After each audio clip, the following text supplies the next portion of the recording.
Islam is for every race. Bismillah, alhamdulillah, you're watching the beauties of Islam. And I'm Yusuf Estes. And today we've got a special program for you talking about the beauties of Islam.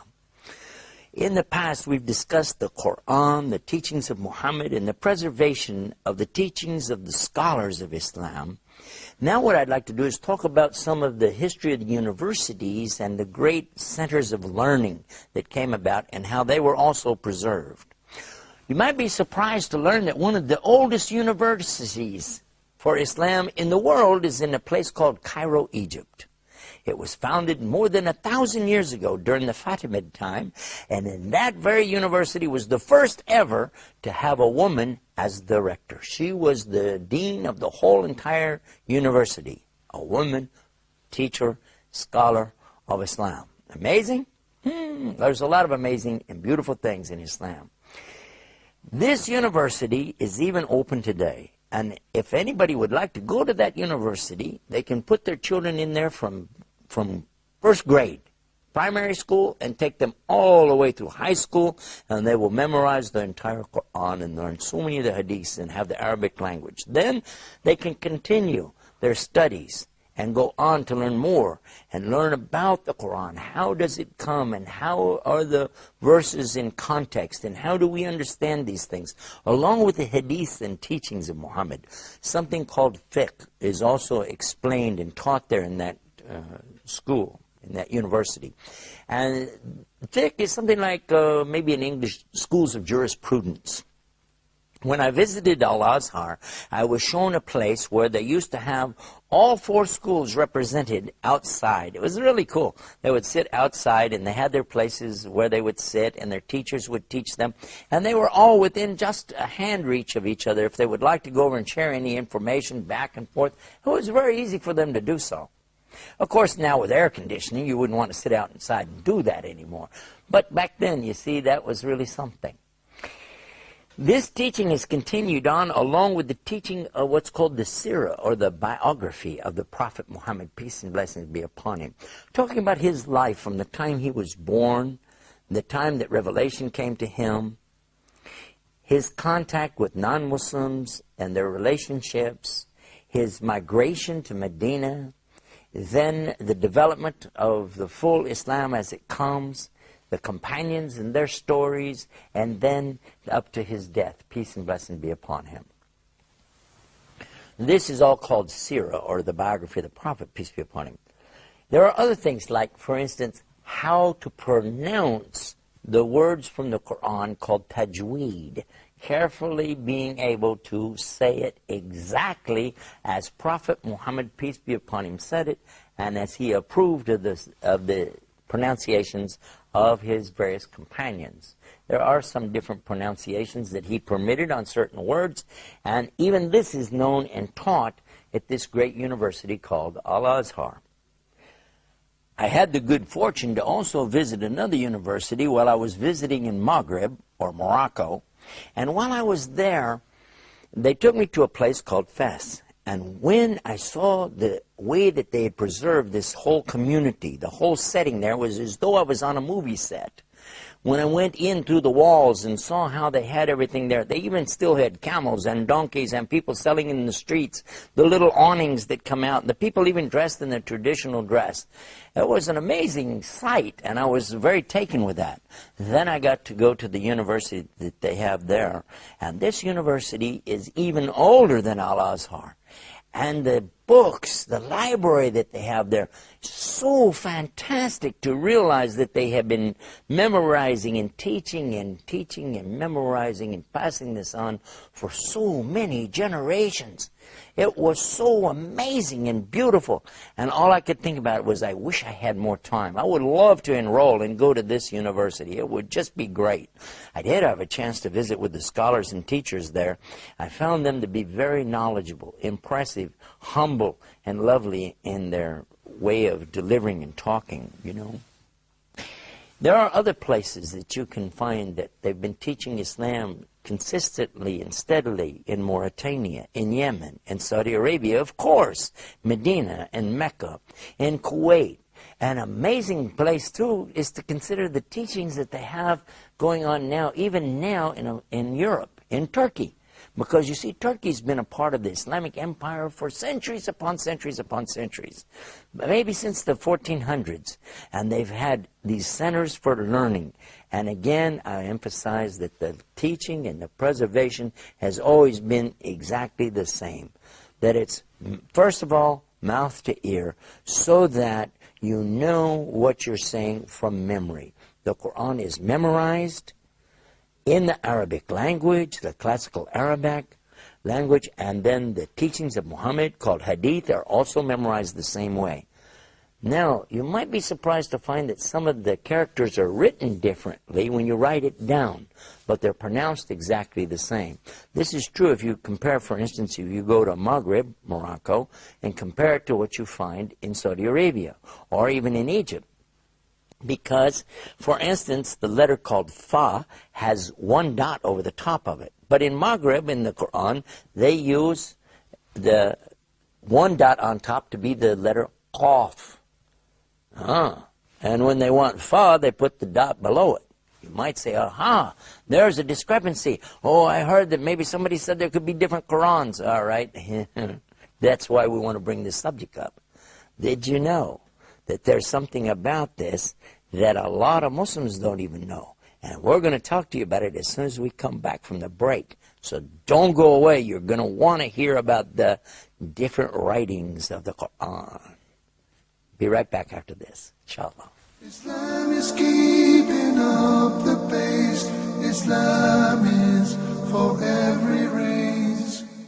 Brothers and sisters, to increase your iman. خيركم من تعلم القرآن وعلمه ورتل القرآن ترتيلا. Learning how to recite the Quran properly, learning the meaning of what we recite, concluding the ahkam from the verses which we recite, trying to implement what we learn in our daily life. We'll listen to the participants and the guests. We'll take your phone calls. We're going to recite live.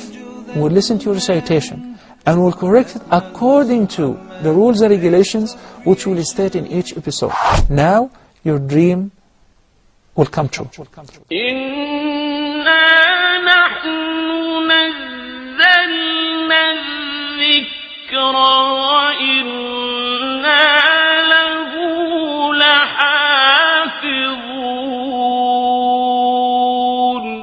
Islam is keeping up the pace. Islam is for every race. We're back and you're watching The Beauties of Islam, and we've been talking about preservation of the information of Islam. We've been talking about the universities, the institutes, schools of learning. And then, just before we went to break, I decided to give you a little taste of something to keep your curiosity piqued. And that was a subject about the different writings in the Quran. And how could it be that there are different Qurans? Well, in fact, you can go to the museums where the Quran is still preserved today. And what I'm talking about here, it's preserved two ways. When I was visiting in Istanbul, in the Topkapi Museum, which is really now set up as a museum, but it used to be a part of the Caliph's compound. It was a very beautiful setup that he had. And now they have such things on display as the swords that were used by the companions and different clothing and articles and headgear and so on. It's all preserved there. One of the things they have is the text of the Quran, written out by hand, of course. It's long before printing presses. And you look at it and you'll say, wait a minute, that's not Arabic. I know Arabic. It doesn't look like Arabic. What is this? Well, they have the same thing exactly if you go to the museum, which is located in Tashkent, Uzbekistan. This is the home of the great imams, such as Imam Bukhari, Imam Muslim, Imam Tirmidhi, and many more. Now, in that place, you will find the Quran written there on exhibition. But you're going to say the same thing. This doesn't look like Arabic. And if you go to England, to the museum there, you're going to see again, this doesn't look like Arabic. The reason is because at the time of the revelation of the Quran, none of the Arabs used any tashkil marks And it was assumed that if you could read and write in Arabic, you knew how the structure of the sentences and words were, that you would be able to pronounce it. You see, there are no vowels in Arabic. This is also true of the Hebrew language of the Bible. There are no vowels. These were added much later, what's called vowel markings. And then you substitute different consonants to represent vowels. Kind of like in English, the word try, T-R-Y, the vowel is the consonant Y. And so in the same way in Arabic, you would find the ya sound used to pronounce the sound of A, like the word bait has that ya used to represent the vowel. But for those who are not familiar with the structure of language, they wouldn't be able to do that. They might pronounce it wrong. And this is not acceptable for Quran. It might be for Hadith and teachings of, just Arabic itself and talking about stories, but when we're going to talk about the Quran, it has to be exact. So how can we do that? How we preserve it? Well, what they did, they used marks. They put these dots so that if you saw a round circle, you could quickly tell the difference without knowing the size of the circle, how it compares to another circle with a bigger tail on it, and so on. They would just put one dot above, which was the sound of fa, like in fan, or two dots for the sound of cough, like in QU that we use in English. We don't have it in Arabic in English. But each one of these, like a dot below the line, would be a ba, like in bait. A dot above would be noon, the sound of N. And then two dots, ta. All of this was added. It was not in the Quran in the time of the companions because they didn't have it in the language yet. It wasn't there. It came in the next generation. So in the 7th century is about the time that the Muslims began to add what's called the tashkil, the harakat, to these letters. Now, it was after that that the Jewish Maseratis began to add their tashkil to their text, and that's why it's called the Maserati text. Prior to that time, they also had none of these markings. Another thing that they did was to put something over and below the letters so you knew to pronounce it with the sound of A and E and U. Otherwise, again, I'll repeat to you, there are no vowels in the Arabic language. So this is how they made it for the non-Arabs, made it easy for them to begin to correctly pronounce and teach and memorize the Quran. That's why you find these differences. However, when you hear the Quran recited, you'll agree, as many millions have over the centuries, there really is no difference. Whether I hear it recited in Al-Azhar University in Cairo, or if I hear it in Fez, in Morocco, or if I hear it recited in Istanbul, in Turkey, or if it's recited in Malaysia, or Indonesia, Pakistan, India, or even in a place called Texas, where I'm from, you'll find it still starts with a ba and Bismillahir Rahmanir Rahim, and it ends with the scene at the very end of the Quran, Minal Jannati wan nas. All of this is preserved exactly, letter for letter, word for word. And it's because of the efforts of these great and wonderful teachers of Islam and their universities and institutions that have been going on century upon century.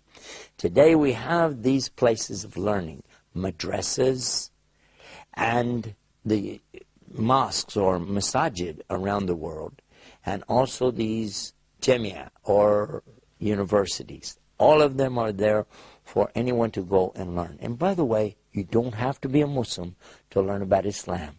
You're most welcome to come explore and enjoy the beauties of Islam. Remember to visit our website, beautiesofislam.com. Until next time, peace. Salam alaikum. Islam is peace. Islam.